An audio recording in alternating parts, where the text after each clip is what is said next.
안녕하세요. 민주인권기념관을 방문해 주신 여러분 반갑습니다. 민주인권기념관 해설을 하고 있는 서울 KYC 평화겔라잡이 김선정입니다. 이곳은 과거에는 남영동 대공분실로 불리던 곳입니다.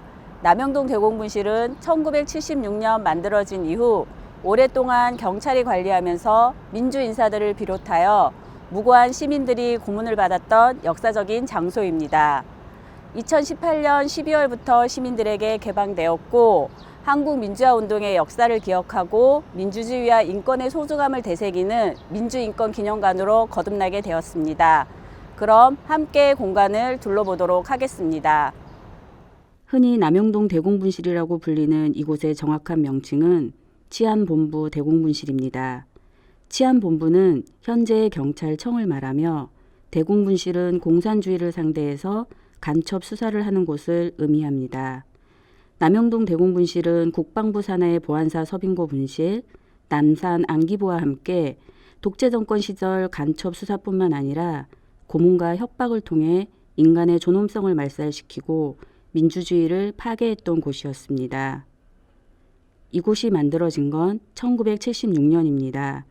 그리고 1983년에 2개 층을 증축하여 현재와 같은 7층 건물이 되었습니다. 1976년에 지어졌지만 대부분의 사람들은 이곳이 경찰 건물이라는 사실을 몰랐습니다. 왜냐하면 건물 바깥에는 땡땡 해양연구소라는 간판으로 철저히 위장했기 때문입니다. 전국에 흩어져 있는 대공분실은 신길산업, 경동실업, 충남기업 등의 명칭으로 위장 간판을 달아 건물의 성격을 숨겼으며 취조자인 경찰들 역시 자신의 신분을 신상무, 김전무 등으로 부르면서 철저히 일반 기업체의 회사원처럼 행세했습니다. 남영동 대공분실이 알려지게 된 것은 1985년 김근태 당시 민청년 의장에 대한 정기고문의 실체가 세계 언론에 알려지게 되면서부터입니다. 그리고 1987년 1월 14일 박정철 고문치사 사건을 통해 국민들에게 더 많이 알려지게 됩니다.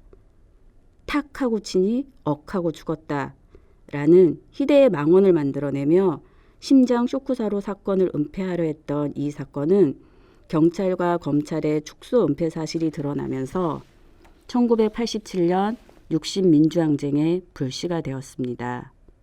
그 밖에도 수많은 학생과 민주화 인사, 일반 시민 등이 이곳에서 고문과 가혹행위를 당했습니다.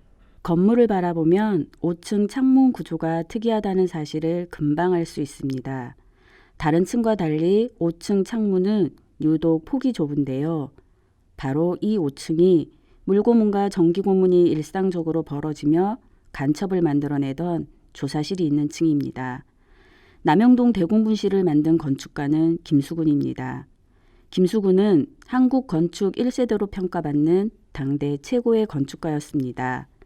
5.16 쿠데타 주역인 김종필과 각별한 관계를 유지하면서 올림픽 주경기장, 남산자유센터, 워커힐 호텔, 세운상가, 서울지방법원 청사 등 많은 국가적인 프로젝트를 수행한 건축가입니다.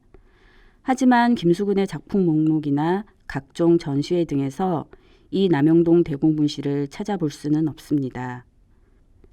차를 타고 이곳으로 오면 먼저 정문을 통해 들어오게 됩니다. 정문을 살펴보면 검은색 철문과 안쪽에 두꺼운 철문이 이중으로 되어 있습니다.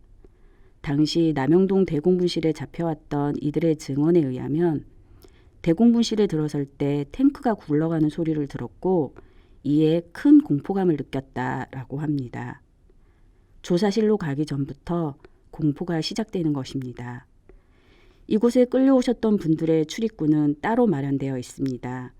건물 정면에 출입구가 있음에도 불구하고 건물 뒤편에 출입문을 따로 만들어 두었습니다. 건물 뒤편 쪽문은 외부에 노출되지 않도록 역방향으로 설계되었습니다. 건물 뒤편의 외벽을 올려다보면 앞면과 달리 전체가 전부 좁게 설계되어 있습니다. 이 건물을 지을 당시 뒤편에 롯데제과 본사 건물이 먼저 자리를 잡고 있었기에 보안을 위해 뒤편 창문을 전부 좁게 만들어 놓은 것입니다. 안으로 들어가 보도록 하겠습니다.